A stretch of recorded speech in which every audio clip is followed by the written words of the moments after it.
Not only the chili dogs, we would get the pickle in the juice bag. Yes. A single pickle in the little pouch, and we would drink the juice after we were done eating the pickle. And then they had the what were those corn? The Slurpees? No, it was corn that had the seasoning on top of it. I can't think of what it was though. And I want to say they were called corn chips, like literal corn chips, because it was corn that had been fried, and then it had some type of like a barbecue seasoning on top of it. It was kind of spicy. Yeah, I can't think of what they're called though, but yeah. See, Toya, you probably don't know because that's what we did waiting on you. Beforehand. Oh wow. Yeah. Yeah, I was like, I don't know no corn dog. I really wasn't eating no chili dogs. Right. Yeah, no, we stayed at our 7-Eleven. That was our go-to. Yeah. But see, unfortunately, this generation didn't know. We didn't have cell phones back then. Right. So, we just, and again, our parents weren't taking us everywhere they want to go. We had our Chevrolets, is what we called them, our feet. We had to walk. There you go. Not only that, but you just made me remember when we used to have to use the pay phones to call Q102. No. I just thought about that. Didn't you get through one day and honk the phone? At the theater. Yes. Where the James play was in Wrightstown. Mm-hmm. And I was like, oh my God, you had, what was the phrase you had to say? You had to say the phrase. I can't remember. You're right. There was I don't know what it was. We got through. Yes. I remember driving to the radio station to pick up my shirt. It might still be at my mom's house. I'm sure it is. Yes, at your mom's house, everything is there. Oh, it's funny you say that because I'm going to clean on January 31st, and my sweetheart was like, Tanesha and Stacey should help you. I was like, help me clean my room? Oh, we probably find so much in there. All our little notes. Yeah. We used to have everything. My letters are there. Yep. And Toya would try and outright you. Oh gosh, all the time. We had this thing where if I wrote a 1-page letter to you, you would have to write more than that. So it would be 2 or more. It was up to you, but come on, we all knew where this was going, so you would stay to that next level. Then the 2 pages would come, you'd be like, all right, 3. Then you would reply with 4, and it would go on and on until that one friend was like, I am not doing You know all what? that. And you, Stacey, you would number your pages. Yes. You would always number them. So I'd be like, oh, okay, I knew what it was. And then you read them between periods, like, oh, yes, and hand it off. That's nothing to do. And Toya, you were good with folding your notes. Yes, that's why I be doing the little people. I be telling them, I'm like, yo, I used to. Yes. And I be having that little stuff. Yeah, Tanesha and I were like, here's the page. Exactly. Hold it over that. Yeah. I be like, yes. That's that gifted and talented in her, Stacey. That's what it is. My gifted and talented didn't come until high school, man. It took us a minute. Me and Tanesha, we were in remedial math or reading or something together. It's Gregory. God bless, again, the teachers back then. And we would just sit at her feet and she would take her shoes off. So it would just smell the room. And her feet were in this certain condition that Tanesha and I would crack up the whole remedial. Oh my gosh. And maybe that's why we stayed in remedial. Yes. Laughing and not learning. Absolutely. But to God be the glory, because again, he didn't keep us there, man. No. We have a beautiful journey of sisterhood, and that's going to lead us into this next segment about true friendship. I believe in a true friendship, there is a bond that can carry you to something such as sisterhood. It's not just a level or a title. This is something that is very deep, something that's very intimate, something that is very treasurable to the ones that are experiencing a true friendship. That you hold that person like family. You hold that person very dear to you, that even if your own family experiences have not been great, you are experiencing something so genuine that you hold it dear as a treasure because it's something that you know that is valuable and should not be taken for granted. So when I can go to Tanesha and ask you, what is your definition, Tanesha, of true friendship? What does that look like to you? So true friendship to me is somebody that you can always count on no matter what. The thing about it is all of our lives are different and we're busy because we all have children. We all have things we're involved in. And at any given time, you can call on one of these girls, and whether it's in a time of need, in time of encouragement, whatever it is, they will have your back no matter what.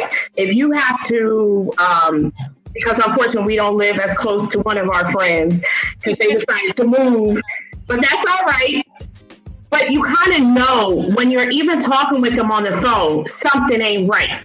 You could tell right then and there when you're speaking to them, something ain't right. What's going on? Let's have this conversation. Let's talk. So I could always say that my girls, hands down, they know when something ain't right with me or if I know something ain't right with them. And that's I guess that's the connection that I feel like true friendships, no matter what, they always got your back. Yeah. Like you say, it's just not friends, it's family. Like, unfortunately, Stacey's the oldest one, so she'll send me stuff like little sis and say the same thing. I'll be like, I love that because the thing about it is, even with them, like we know so much about everybody. We know their birthday, we know their middle name. Like we just honestly like. When it's that time, hey girl, happy birthday, whatever. And I love that our kids are also unfortunately around the same age. Not unfortunately, excuse me, I shouldn't say like that. But our kids are also around the same age and they're growing up and they need to see that. Like, you can have a true friend, no matter how many years. Like, I can bring up stuff like, oh, I remember, just things that we kind of did. And even when the kids was born, oh, I remember those days. I love it. That's why I feel like a true friend is really a person that you can lean on, count on, no matter what the situation is. And it's not just one way. That's the whole thing. It's not one way. So that's my definition. Well said. Same. Toya. Oh, the same question? Yeah. Well, it's funny because what Tanesha said, I think is like a simplified version of that, right? If your kids know when I say your name, if they know you, that's a true friend. Right? They, at least my girls, they really appreciate seeing my friendship with the two of y'all. And I like they say it and they always ask it, like, you know what I'm saying? They're really interested in our relationship. So, I mean, I totally agree with Tanesha. I think for me, the definition of a friend, what I have found in my life, right, is the people who have been there no matter what. Like, I can appreciate that people come into your life for seasons. And I might call them, oh, that's my girl or whatever, but really they're like, and I would call them, some of them friends, right? But like you said, the elevation from friend to sister, like that's, everybody doesn't have that. And the two of y'all are that, you know what I'm saying? And there's reasons. And the biggest reason for me is that, like Tanesha said, y'all are consistently there. You've shown, you've proven, time and time again, even when I'm at my worst, that you will be there, regardless, no matter what. Well said. So my next follow-up question to that is, even though you both broke that down very simplistic and understanding what your definition of friendship is, if there's someone out there watching this podcast episode, how can they understand the patience that comes with understanding what you have? Because we're living in a time where people cut off people, cancel people, whatever you want to, whatever word you want to use. But because their needs are not being met, it's almost like they're so quick to cut off people and demonize their name, speak ill of them because they did not get what they needed. And I'm going to be honest with this little segment here. I have not seen, in my experience, the time that needs to be put into understanding differences in a relationship. Meaning, we're so good to criticize or to analyze other people's actions without holding weight to our own. We're quick to say, well, you didn't call me. Well, how come you didn't pick up your phone and call me then? If that's what you needed. Okay. Right.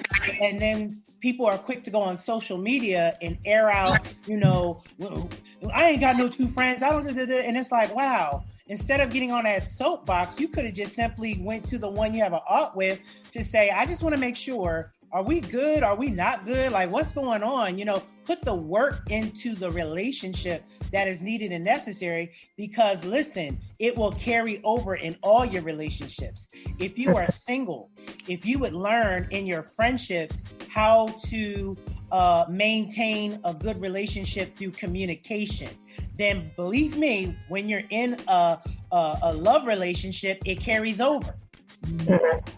So in our journey of growing up, I believe that our young people need to be taught how to communicate effectively so that it grows with them, and then come to their marriage, then their communication is so strong, it's effective, that is not going to derail what God has brought together, because it's three things that, kind of destroy a marriage, which is communication, sex, and finances. So that is one way of strengthening that one area that seems to lack, or seems to be an area as to why couples, decide to divorce. But back to, again, Toya, you following up that question of your answer would be, again, how can someone discern or differentiate what's going on? Is this person just a seasonal relationship, or are they here for the long haul? What could you encourage them with to know the difference? Patience. I think patience is huge, because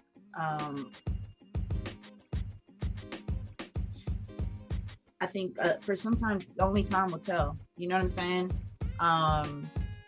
And you could think that you could be so tight with someone at a certain point and be like, oh, and y'all planning things out into the future. You know what I'm saying? And then something happens, and then it's different, right? Right. So as far as telling the difference, I think it's very easy to be cool with people when things are good, right? So you have to have opposition or some type of hurdle in order to be the proving ground. You know what I'm saying? And I think that's with any relationship. So as I'm saying this, right, because it's not really something I thought about before, but as I'm talking, I feel like you'll know, and maybe not, because that person can always come back and apologize for how they reacted or how they weren't there at a time. But I don't know. I feel like the obstacles in life will show you people, right?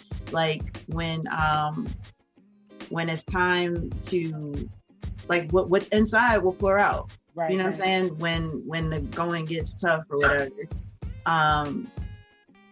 At least for me, that's how I've been able to see who was really real, who was really, really down for me, and who just really wasn't. And even to this day, like, the people who ended up not being that, like, I talk to them, I have relationships with them. It wasn't immediate, you know what I'm saying? But it grew me as a person to have more patience, more, I would say more patience, more grace, more love for those who stuck with me. So it's almost like to y'all benefit, right? Because through those, like, the stuff that I had to deal with that, well, I'm like, well, I certainly don't want any of that to come between us ever. You know what I'm saying? So I don't know if that answered the question, but I guess the answer is, in times of adversity, that's when you see, the cream coming to the top. Ooh, go ahead, Tanesha, follow up with that too. So for what I see is the whole thing, how it says always, a person can come in your life for a reason, a season, or a lifetime. And I feel like you